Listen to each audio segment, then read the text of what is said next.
Hey, welcome back to Solutions for the People Side of Business, the video blog by Leadership Systems. My name is Scott Airitam, and we're here to help with those types of solutions, ones that capture success for you on the people side of business. We do this mainly because the people side of business is what we consider the toughest part of any organization's daily business, meaning there's not a lot of people out there who have formal education in how to handle the variables people bring to the table. With all that being said, today's edition I want to be about training, specifically what type of training is right for you.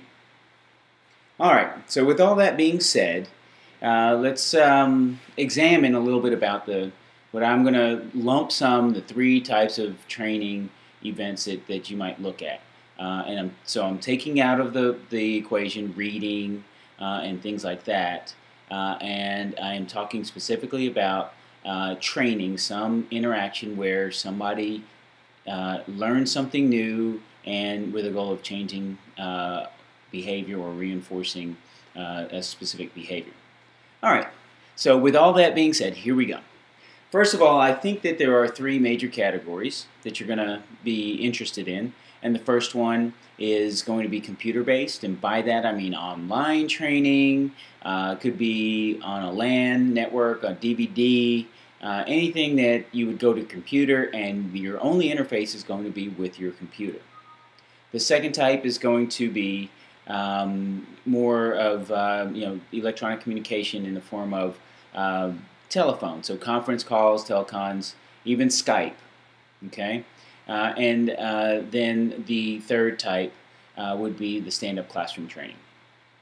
Now we advocate for some of these, and we use our experience to get into why.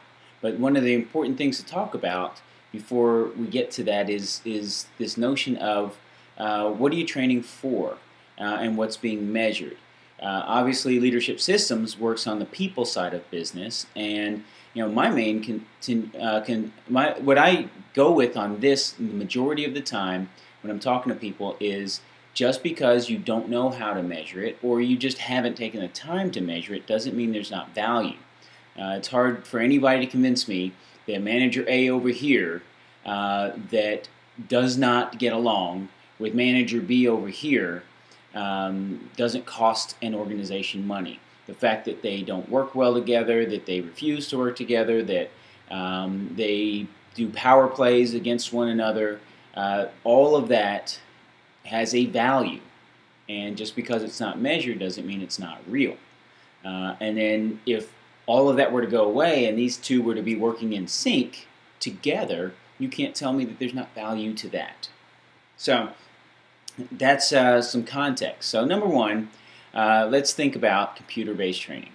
All right, so this I think I usually advise people to hold this type of training aside for technical training or behavioral training, something behavioral that you want to reinforce or teach, and something really where the variables are fairly static. There's a pretty narrow range to those variables. So, if I want to teach somebody how to, program, well, the language is always going to be the same.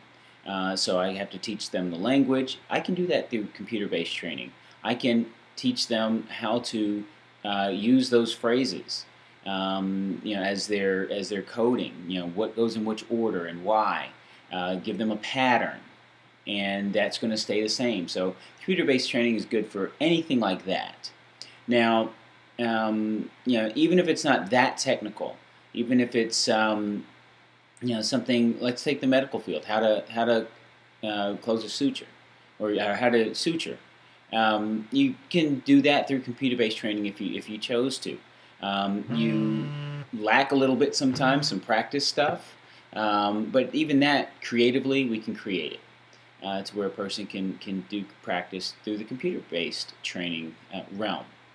All right, so the middle ground then is reserved in my eyes, mainly for, well, it's sort of a half and half niche. You can't get as deep as you can with the computer-based training, but you can also now delve into, I think, more effectively some people side of business stuff.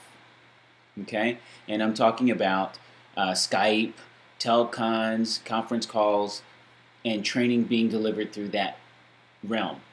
With these, if you stop and think about it, you now have interaction developed. You can react a little bit to things, but it's limited.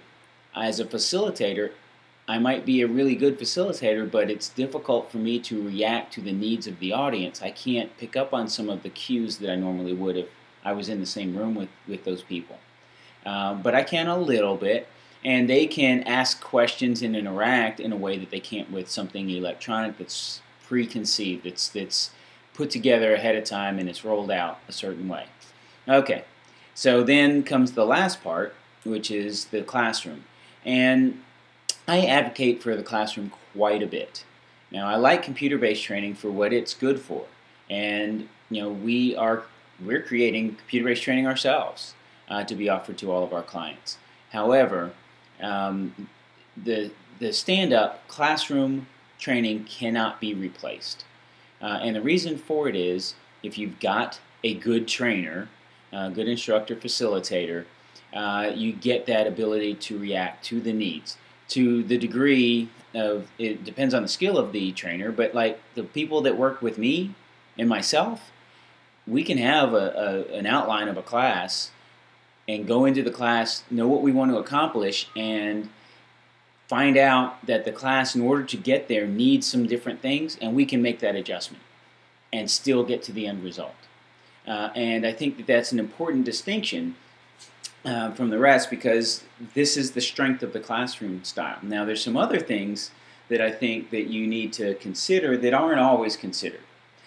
So if I tick these off very quickly, first and foremost, we're talking about if you're in an organization with multiple groups and departments and things like that, not having a homogeneous work team, a team that always works together in there together. There's some benefit to that, but there's, in my eyes, more benefit to having people from multiple departments come in and sit in a classroom, talk about the issues or the learning challenges, the learning objectives. That's the context, but in doing so, they're talking about what they do. And they're breaking down barriers, they're establishing new connections, they're having dialogue with people they never would have before, perhaps. They're breaking down rumors about each different group and what reality is to work in that group.